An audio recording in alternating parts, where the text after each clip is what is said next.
Hi guys. Today we're going to talk about the tree diagram. Now, what is a tree diagram? A tree diagram is a visual tool used to map out hierarchies, sequential processes, or possible outcomes. Why is it called a tree diagram then? Its name comes from the fact that it's branching like a tree-like structure. It starts with a single central item, which would be oftentimes called the root. See here, it goes and it moves forward into items and sub items called nodes and branches. Okay, it expands into branches. Like, see, you go from one to, for example, two, it can also go to four or three or so on, and then each one also branches out. Well, and as an example, I have the following problems. We have that a bag contains three marbles and two blue marbles, and three of them are red, two of them are blue. You randomly draw two marbles without replacement. Then it's asking us to draw a tree diagram showing all the possible outcomes. And so here it is. I draw out, I draw out a marble. Now it's gonna either be red or blue. Um, thing to consider is that we have three marbles that are red and two blue marbles. So that's why it's 3/5 and 2/5 because 3 plus 2 equals 5, okay, which is the total. But then, let's say we drew out a blue one, then we drew out that blue one, then we only have 4 marbles left, and so we still have 3 red, and we only have 1 blue. So the odds are like all stacked towards the red, because the red has 3/4, which is 75%, which is a bigger percentage. And yeah, so we go ahead and have the diagram now, and then we have to find the probability of drawing two red marbles. Okay, so if we were gonna draw two red marbles, it would be this branch. Okay, so two red marbles, the solution is 3/5 times 2/4 equals 3/10. Now why is this? Because probabilities, they will always multiply each other. Okay, why? Because it's just like this. Okay, so the probability of drawing a red marble once we draw a red marble is 1/2. But in order to get to that half, we also need to first get a red marble, which would be 3/5 of probability. So it's 50/50, but of 3/5 or of 60%. And that should give you guys 30%, 3 out of 10, or 30%. 30 percentage percent. Okay, there you go. The probability we draw first a red, then a blue marble. Okay, so that should also give you 3/3. Let's see it. Red and then blue. Okay, blue and then red.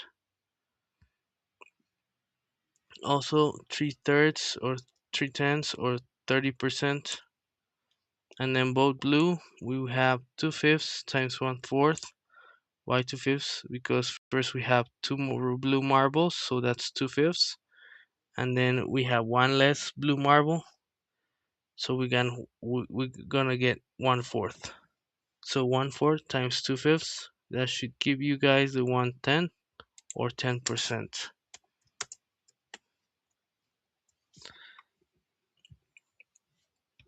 Therefore, the probability of getting two blue marbles is lower than of getting two red marbles, and one red and one blue marble, we would get a probability of 3/5. Why? You might wonder. Because let's say we first draw out the red 3/5, then the blue times 2/4, and that should give you guys the 30%. This is red and then blue. So this one's wrong actually. See, because red and then blue gives you 3/10, and percentages, they don't add up. As I said previously, they multiply with each other. Okay, so one red and one blue would be this thing right here, 3/10. Okay, so let's copy, and then paste. There you go. That should solve it for now. And so that's basically one problem. Now, just to show you guys how to use a tree diagram, as you can see, it's about representing graphically, or how would I say it, visually, the probabilities. Also, it can be from hierarchies, like the hierarchies like positions at a company, for example, or sequential processes. Like if this happens, then we go ahead, like we start with A, then if A leads to B, then it can also lead to C1, C2, and so on. When we're doing a process, but yeah, so it's process, hierarchies, and also probability or outcomes. Okay, for a second problem, I like to combine these with the fact of having mutually exclusive events. Okay, so let's look at it. It says a spinner is divided into three equal sections labeled red, blue, and green. The spinner is spun twice. First, draw the tree diagram of all possible outcomes. So we have a three-side spinner, and for start, we have red, blue, and green. They all have the same percentage. Then red, blue, and green for each one of them. And then that's basically it because we spin it twice. So, um, it says, what's the probability of getting two reds? Okay, two consecutive reds. Now, why is this mutually exclusive? That's because these events, first spin is red and first spin is green, are mutually exclusive because on the first spin the spinner can land on only one color. Okay, that makes sense. See, here is like, this is talking about C because it says the first spin is red or green. Yeah, the first spin will only give you one color. That's why red or green are mutually exclusive event. Uh-huh.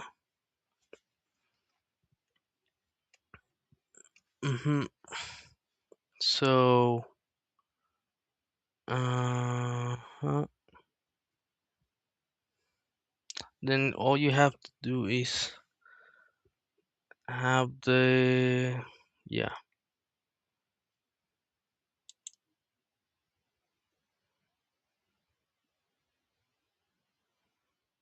let me see. So, um, so as you guys can see, on C it says the first spin is red or green. So this is mutually exclusive events. Why? Because there's no probability of there being some result in which we get red and green at the same time. Yeah, so there's no union or union of probabilities.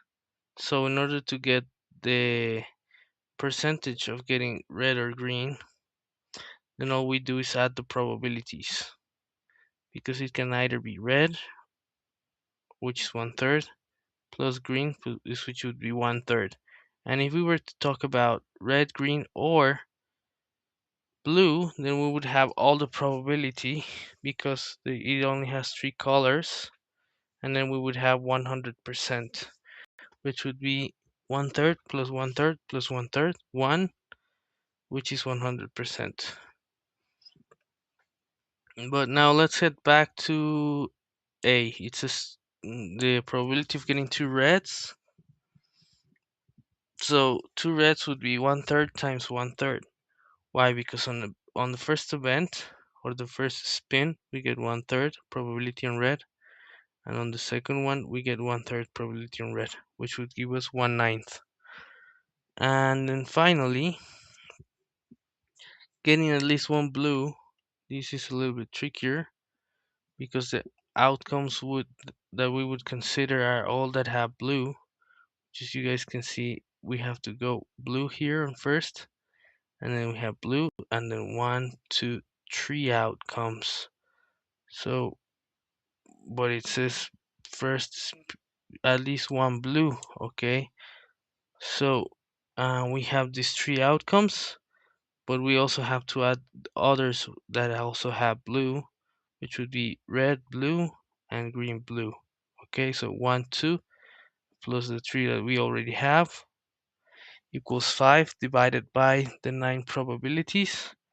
So let's look it up, and there it is, 5 divided by 9, and here are the possible outcomes. Okay, so this is some exercises that are examples here, but also you guys have other ones in your Notion. Okay, bye.